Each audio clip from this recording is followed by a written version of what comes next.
मर्जी तुम्हारी, मर्जी सारी की सारी तुम्हारी, जीवन तुम्हारा, जीवन में सारी मर्जियां तुम्हारी चली, भगवान की नहीं। उसने तो तुम्हें कभी कोई रोका टोका नहीं। नहीं, भगवान की कोई भी मर्जी नहीं, सारी मर्जी हमारी। भला भगवान की क्या मर्जी होगी, कैसी मर्जी होगी? भला भगवान की भी कोई मर्जी होती है? उसकी भी मर्जी होती है। यह सब तुम्हारी मर्जी, सारी तुम्हारी मर्जी। और मर्जी तो तुम्हारी, और बीच में ले आए भगवान को कि भगवान की मर्जी। सहारा ले लिया भगवान का कि भगवान की मर्जी है।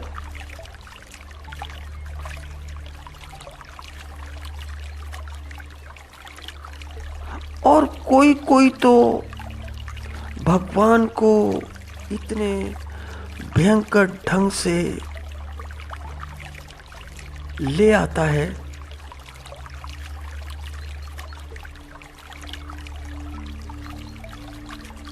कि पूछो मत,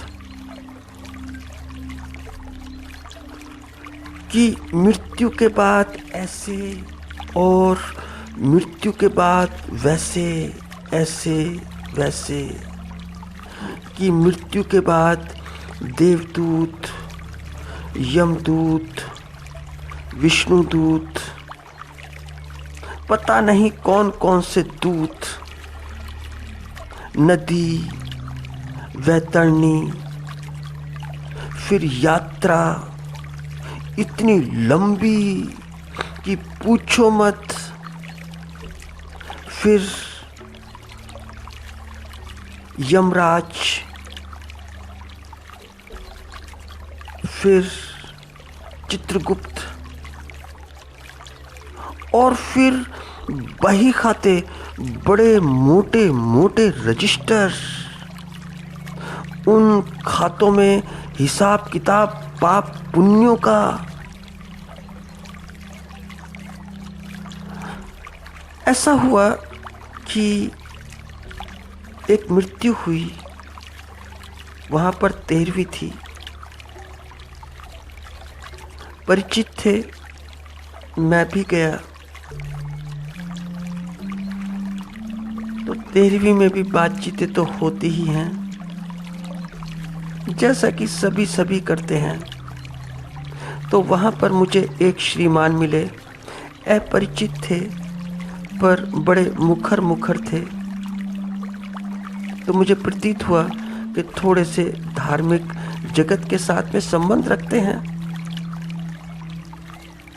और मुझे इतने लोगों में ऐसा महसूस हुआ कि काफ़ी लोग उन्हें जानते भी हैं, सामाजिक भी हैं। तो परिचित की 13वीं की बात थी, वहां पर बातचीत हो रही थी। अब मौत हो या 13वीं हो, लोग बाग शोक प्रकट करने तो आते ही हैं। शोक प्रकट करते हैं और चले जाते हैं, बातें ही करते हैं। उन्हें इस बात में कोई रस नहीं होता कि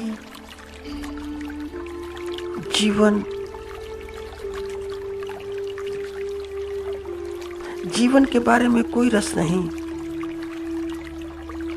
औपचारिकताएं होती हैं तो सब औपचारिकताएं प्रकट करने आते हैं और औपचारिकताओं के पश्चात चले जाते हैं। तो मैं भी बैठा था, तो उनकी बोली बड़ी प्रभावशाली थी। तो मृत्यु के संबंध में काफ़ी लोग थे। तो उन्होंने बोला कि पहले तो यमदूत आ जाते हैं, पहले ही आ जाते हैं। धार्मिक जगत के व्यक्ति थे।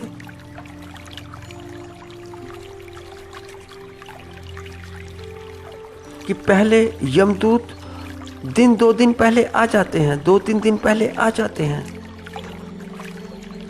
और फिर लेकर ही जाते हैं।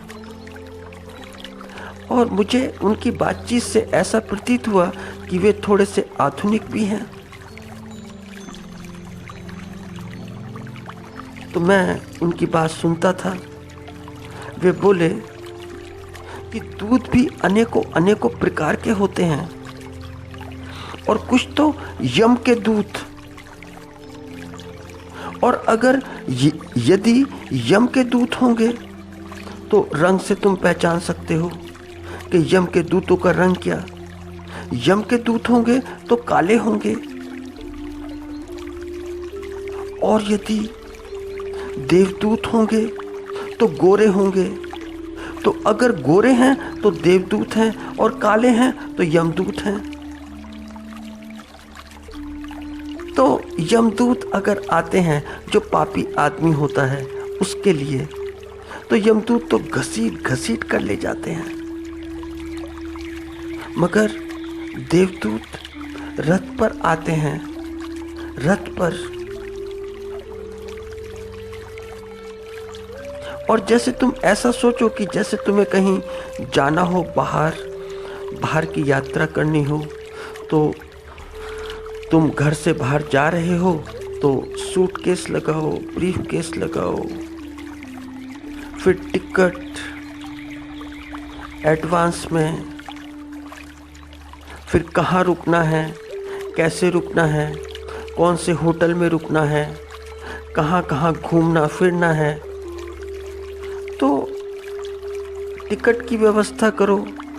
तो जैसे एजेंट होता है कोई और घर पर ही दे जाता है टिकट, और फिर उसकी सारी व्यवस्था कि फिर घर से बाहर कार से निकलो और फिर आगे की यात्रा किसी वाहन से। और जब छोटे से जगत में इतना इंतजाम करते हो तो मृत्यु के बाद तो यात्रा बड़ी लंबी लंबी। यात्रा लाखों किलोमीटर, पता नहीं उन्होंने कितने लाख किलोमीटर बताए कि कितने लाख किलोमीटर की यात्रा है। क्योंकि उन्होंने कहा कि मृत्यु लोक यहाँ नहीं, कहीं आसपास नहीं, मृत्यु लोक यही नहीं है, बहुत बहुत दूर। तो जैसे तुम अमेरिका जाते हो तो अमेरिका तो बड़ा पास है। तो अमेरिका जाने के लिए तुम अपनी व्यवस्थाएं बनाते हो कि कितने दिनों के लिए जाते हो।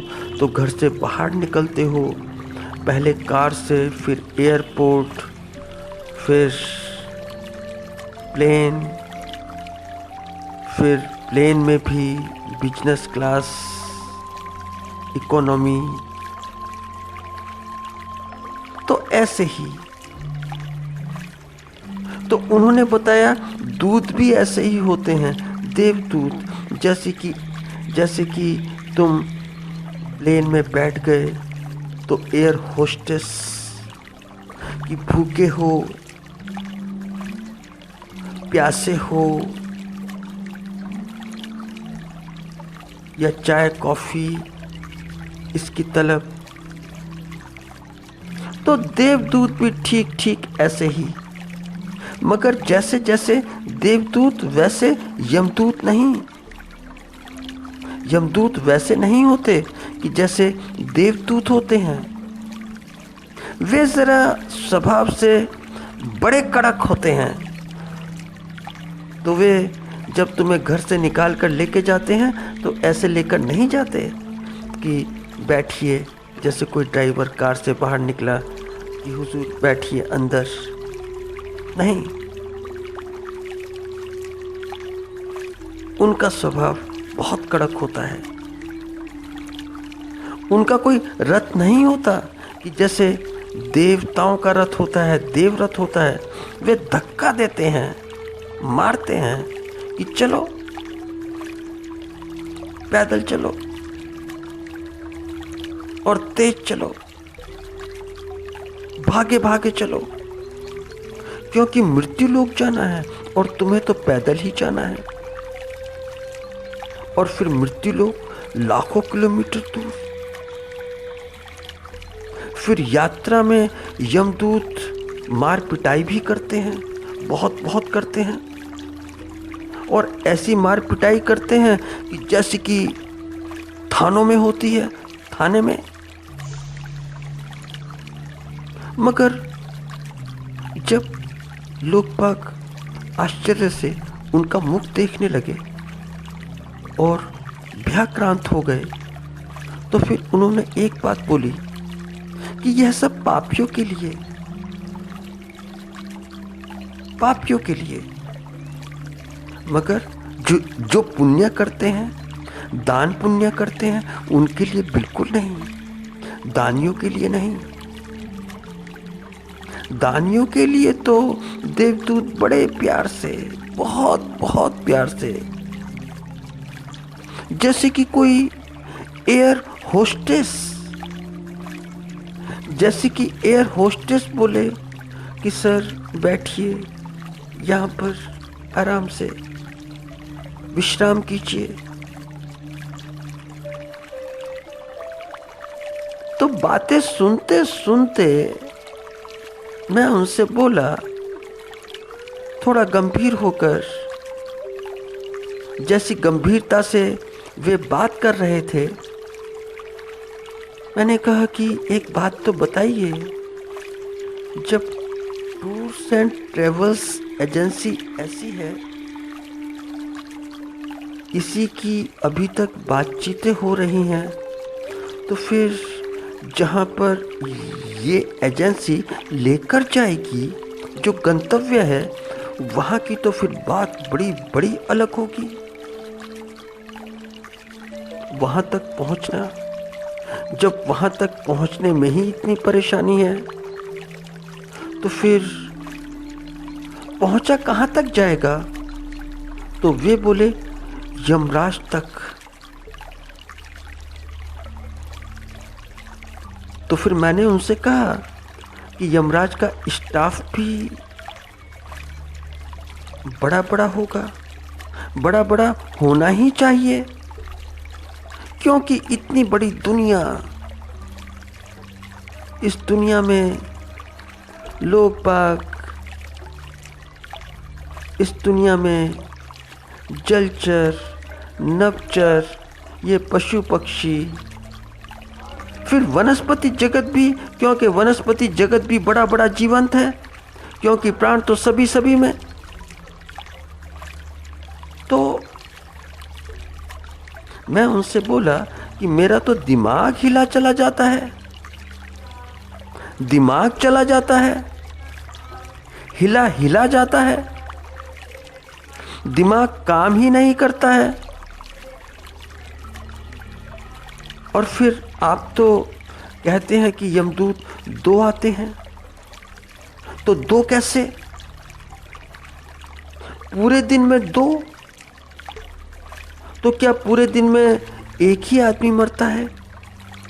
यमदूत अगर 2 हों तो बड़े बड़े परेशान हो जाते होंगे, क्योंकि अभी आदमी को उठाया नहीं कि रास्ते में मोबाइल की दूसरा, फिर तीसरा, फिर चौथा, तो वे विश्राम कब करते होंगे?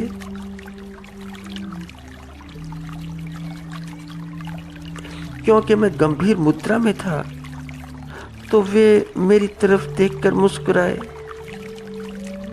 फिर नया नया परिचय, तो वे मुझसे बोले, इतने लोगों में बस आप ही एक।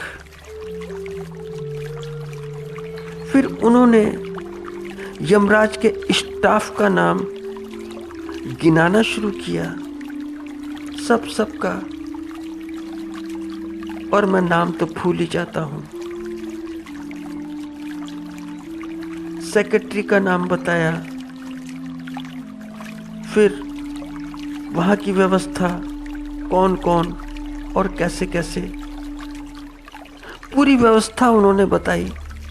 और ऐसे बताई कि जैसे उनका रोज का आना जाना लगा रहता हो, वे रोज आते जाते हों। और फिर स्टाफ सारा जानने वाला।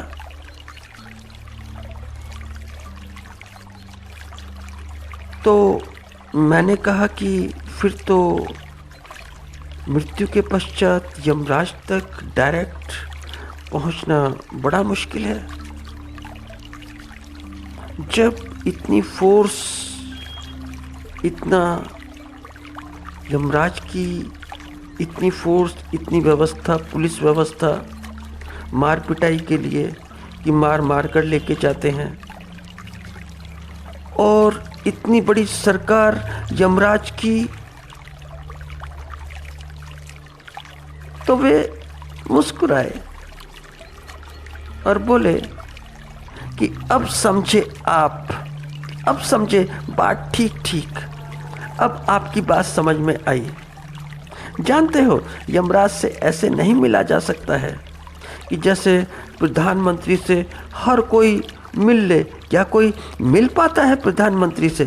कोई मंत्री भी नहीं मिल पाता, मुख्यमंत्री भी नहीं मिल पाता। साधारण नहीं है मिलना, नहीं मिल सकता। तो आप बताइए, आप मिल सकते हैं?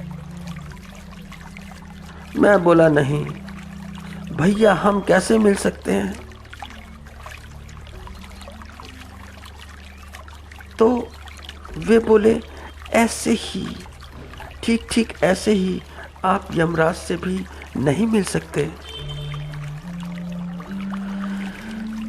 बात बड़ी गंभीर हुई। मैंने उनसे पूछा कि यमराज तो फिर बिग बॉस,